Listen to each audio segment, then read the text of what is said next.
ಇನ್ನು ಪ್ರಜ್ವಲ್ ರೇವಣ್ಣ ವಿಚಾರದಲ್ಲಿ ಏನೆಲ್ಲ ಬೆಳವಣಿಗೆಗಳಾಗಿದೆ ಅದರ ವರದಿ ಇಲ್ಲಿದೆ ನೋಡಿ. ಅತ್ಯಾಚಾರ ಆರೋಪಿ ಪ್ರಜ್ವಲ್ಗೆ ಸಂಕಷ್ಟದ ಮೇಲೆ ಸಂಕಷ್ಟ. ಎಂಇಎ ಶೋಕಾಸ್ ನೋಟಿಸ್ ಉತ್ತರ ಕೊಡ್ತಾರಾ ಪ್ರಜ್ವಲ್? 10 ದಿನದಲ್ಲಿ ಉತ್ತರ ಕೊಡ್ತಿದ್ರೆ ಎಲ್ಲಿದ್ದರಲ್ಲೇ ಅರೆಸ್ಟ್. ಅತ್ಯಾಚಾರ ಪ್ರಕರಣದಲ್ಲಿ ಸಿಕ್ಕಾಕೊಂಡಿರುವಂತಹ ಪ್ರಜ್ವಲ್ ಭಾರತಕ್ಕೆ ಬರೋ ಯಾವುದೇ ಲಕ್ಷಣಗಳಿಲ್ಲ. ಇತ್ತ ಎಸ್ಐಟಿ ಕಾನೂನಿನ ಕುಣಿಕೆಯಲ್ಲಿ ಸಿಕ್ಸೋ ಯತ್ನ ಮಾಡ್ತಾ ಇದೆ. ಇನ್ನು ಎಂಇಎ ಈಗಾಗಲೇ ಶೋಕಾಸ್ ನೋಟಿಸ್ ಕೂಡ ಕೊಟ್ಟಿದೆ. ಕುಟುಂಬದ ಸಂಪರ್ಕವನ್ನು ಕೂಡ ಕಳ್ಕೊಂಡಿರುವಂತಹ ಪ್ರಜ್ವಲ್ ರೇವಣ್ಣಗೆ ಶೋಕಾಸ್ ನೋಟಿಸ್ ಜಾರಿಯಾಗಿದೆ. ಇಲ್ಲಿ ತನಕ ಯಾರಿಗೂ ಸಿಗದೆ ತಲೆಮರೆಸಿಕೊಂಡಿರುವಂತಹ ಪ್ರಜ್ವಲ್ ಶೋಕಾಸ್ ನೋಟಿಸ್ಗೆ ಏನಂತ ಉತ್ತರ ಕೊಡ್ತಾರೆ, ಯಾವಾಗ ಕೊಡ್ತಾರೆ ಅನ್ನೋದೇ ಸದ್ಯ ಕುತೂಹಲಕಾರಿಯಾಗಿ ಉಳ್ಕೊಂಡಿದೆ. ಕಳೆದ 29 ದಿನಗಳಿಂದ ತಲೆಮರೆಸಿಕೊಂಡಿರುವಂಥ ಪ್ರಜ್ವಲ್ ರೇವಣ್ಣ ಎಲ್ಲಿದ್ದಾರೆ, ಏನು ಮಾಡ್ತಾ ಇದ್ದಾರೆ ಅಂತ ಯಾರಿಗೂ ಕೂಡ ಗೊತ್ತಿಲ್ಲ.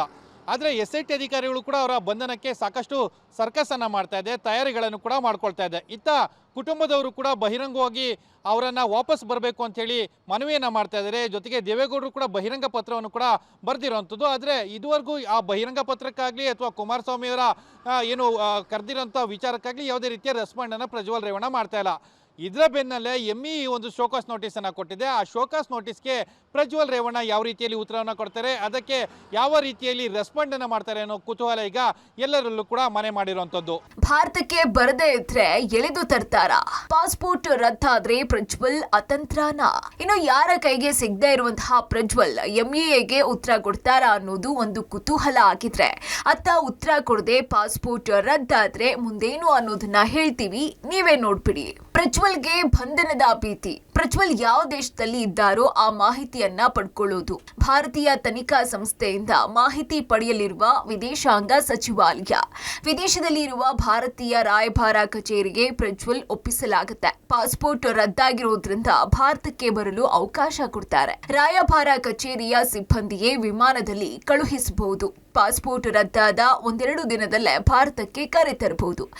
ಇಷ್ಟೆಲ್ಲ ಮಾಡಿ ಹೊರದೇಶದಿಂದ ಬಲವಂತವಾಗಿ ದಬ್ಬಿಸ್ಕೊಂಡು ಪ್ರಜ್ವಲ್ ಭಾರತಕ್ಕೆ ಬರ್ತಾರಾ, ಇಲ್ಲ ಅದಕ್ಕಿಂತ ಮುಂಚಿತವಾಗಿ ಬರೋ ಪ್ರಯತ್ನ ಮಾಡ್ತಾರಾ ಅನ್ನೋದು ಕುತೂಹಲ. ಮಾನ್ಯ ಮುಖ್ಯಮಂತ್ರಿಗಳು ಬರೆದಂಥ ಪತ್ರ ಅದು ನಮಗೆ ಬಂದೇ ಇಲ್ಲ. 21ನೇ ತಾರೀಕು ಮೇ 21ಕ್ಕೆ ಬಂದಿದೆ ಅಂತೇಳಿ ವಿದೇಶಾಂಗ ಸಚಿವರು ಹೇಳ್ತಾರೆ ಅಂದರೆ ಪ್ರಧಾನಮಂತ್ರಿಗಳ ಪತ್ರ ಏನಾಯ್ತು? ಅಥವಾ ಅವರ ಕಚೇರಿಯಿಂದ ವಿದೇಶಾಂಗ ಸಚಿವಾಲಯಕ್ಕೆ ತಿಳಿಸಿದ್ದಿದ್ರೆ ಅವರು ಆ ರೀತಿ ಹೇಳ್ತಿರ್ಲಿಲ್ಲ. ತಿಳಿಸಿಲ್ಲ ಅಂತ ಈಗ ಸ್ಪಷ್ಟವಾಗುತ್ತೆ. ಅಂದರೆ ಯಾವ ರೀತಿ ಕೇಂದ್ರ ಸರ್ಕಾರ ಕೆಲಸ ಮಾಡ್ತಾ ಇದೆ ಅನ್ನೋದನ್ನ ಗಮನಿಸಬೇಕಾಗತ್ತೆ. ಡಿಪ್ಲೊಮ್ಯಾಟಿಕ್ ಪಾಸ್ಪೋರ್ಟನ್ನು ತೆಗೆದ್ರೆ ಅವರು ಅನಿವಾರ್ಯವಾಗಿ ಬರಲೇಬೇಕಾಗ್ತದೆ. ಅವರಿಗೆ ಇಮ್ಯುನಿಟಿ ಇರೋದಿಲ್ಲ. ಅವರು ಆ ದೇಶದಿಂದ ಅವ್ರನ್ನ ಇಟ್ಕೊಳ್ಳೋಕ್ಕೂ ಆಗೋದಿಲ್ಲ ಆ ದೇಶದಲ್ಲಿ. ಅದರಿಂದ ಅವ್ರು ಬರಲೇಬೇಕಾಗುತ್ತೆ, ಬರ್ತಾರೆ. ಇಷ್ಟೆಲ್ಲ ಮಾಡಿರುವಂತಹ ಸಂಸದ ಪ್ರಜ್ವಲ್ ರೇವಣ್ಣ ಹೊರದೇಶದಿಂದ ಬಲವಂತವಾಗಿ ಹೊರದಬ್ಬಿಸಿಕೊಂಡು ಬರ್ತಾರಾ ಅಥವಾ ಸ್ವಇಚ್ಛೆಯಿಂದ ಭಾರತಕ್ಕೆ ಬಂದು ತಲುಪ್ತಾರಾ ಅನ್ನುವಂಥದ್ದು ಸದ್ಯಕ್ಕಿರುವಂತಹ ಕುತೂಹಲ. ರಾಕೇಶ್ ಪ್ರಕರಣ ಪ್ರಸ್ತಾಪಿಸಿದ ಕುಮಾರಸ್ವಾಮಿ, ಕೆರಳಿ ಕೆಂಡವಾದ ಸಿಎಂ ಸಿದ್ದರಾಮಯ್ಯ. ಇನ್ನು ಪ್ರಜ್ವಲ್ ನನ್ನ ದೇವೇಗೌಡರೇ ವಿದೇಶಕ್ಕೆ ಕಳಿಸಿದ್ದು ಅಂತ ಸಿಎಂ ಆರೋಪ ಮಾಡಿದ್ರು. ಅದಕ್ಕೆ ಕುಮಾರಸ್ವಾಮಿ ರಿಯಾಕ್ಟ್ ಮಾಡಿ ರಾಕೇಶ್ ಪ್ರಕರಣವನ್ನ ಪ್ರಸ್ತಾಪಿಸಿದ್ರು. ನಿಮ್ಮಗ ವಿದೇಶಕ್ಕೆ ಯಾವ ಕಾರ್ಯಕ್ರಮಕ್ಕೆ ಹೋಗಿದ್ರು, ಯಾರ ಪರ್ಮಿಷನ್ ತಗೊಂಡು ಹೋಗಿದ್ರು ಅಂತ ಪ್ರಶ್ನಿಸಿದ್ರು. ಇದಕ್ಕೆ ಕೆರಳಿ ಕೆಂಡವಾದಂತಹ ಸಿಎಂ ಸಿದ್ದರಾಮಯ್ಯ, ನನ್ನ ಮಗ ಸತ್ತು ಹೋಗಿ 8 ವರ್ಷ ಆಗಿದೆ, ಪ್ರಜ್ವಲ್ ಅತ್ಯಾಚಾರ ಮಾಡಿ ಓಡ್ ಹೋಗಿರೋದು, ಅದಕ್ಕೂ ಈ ಪ್ರಕರಣಕ್ಕೂ ಏನ್ ಸಂಬಂಧ ಅಂತ ಕಿಡಿಕಾರಿದ್ರು. ದೇವೇಗೌಡರ ಬಗ್ಗೆನೂ ಪ್ರಶ್ನೆ ಮಾಡ್ತಕ್ಕಂಥ ಮುಖ್ಯಮಂತ್ರಿಗಳು ನಾನು ನಿನ್ನೆ ಒಂದು ಪ್ರಶ್ನೆ ಮಾಡಿದ್ದೇನೆ ಅದಕ್ಕೋಸ್ಕರಲೇ.